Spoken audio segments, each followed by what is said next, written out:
One of the challenges of developing The Force Unleashed was really combining a lot of different simulation technologies to work together. So we have Havok, which is our underlying physics system.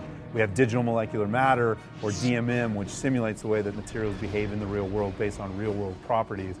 And then we have Euphoria, which infuses all of our characters with a central nervous system. So those things talk to each other constantly, and you can imagine I can grab a stormtrooper using Force Grip, and he's got a sense of self-preservation, so he might grab a crate or a railing and try and hold on for dear life. If I pick him up and then I throw him through a plate glass window, he's going to shatter that window, and it's going to break differently every single time based on the angle that he's coming at, how he's twisted his body in order to protect himself, the force that's being applied. If he's dragging that crate behind him, it's going to cause an even bigger explosion. So these three technologies communicating with each other and working in conjunction to create this really interactive environment creates unpredictable things every single day, and things that, you know, the testers who play the game for hours on end have never seen before. And that's all because it's all simulation based, and we're really trying to make an environment that just reacts to everything that you're doing in very authentic ways.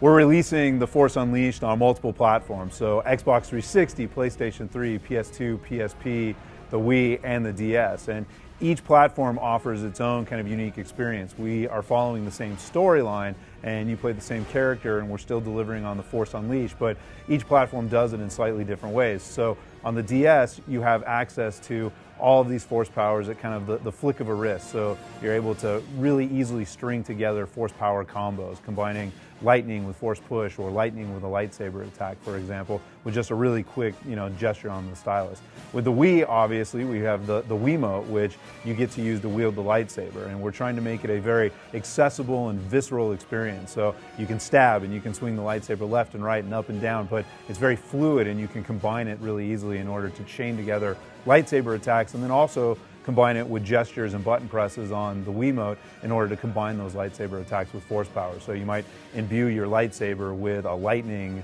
effect that, you know, extends the length of the lightsaber and does an area effect damage. And again, it's all just really seamless using the Wiimote to do very simple gestures and the nunchuck to control your force powers. And Chrome, the developer in Australia that is working on the Wii version, is doing an absolutely incredible job really making this accessible, but making it feel like you're truly a Jedi wielding a lightsaber and wielding these over-the-top force powers. For us, we really are trying to create the next chapter in the Star Wars saga in terms of the story. We really wanted to tell a storyline that connects episodes 3 with episodes 4 and shows you how the galaxy evolves and unfolds over that time, and you get to interact with key characters like Bail Organa and Princess Leia and obviously Darth Vader, and we really show you how things get kind of set up for episode 4. So that was a big part of our focus. But at the same time, we wanted to do a couple different things with gameplay. At LucasArts, we have a big focus on simulation-based gameplay, and the Force is a perfect tool for that. We get to use the Force to manipulate the environment in new and dramatic ways. You can use that to set off chain reactions and to set off these simulations. So we knew that the Force was a tool we wanted to use there. The Apprentice has a very unique and new fighting style, which is something we're very excited about. Our animators spent a lot of time trying to create something that would be very visually striking. You know, you're looking at the character from behind a lot, so one of the first things that we decided was, well, let's give him a reverse grip. So you see that lightsaber, it's a very iconic image, it's always on screen.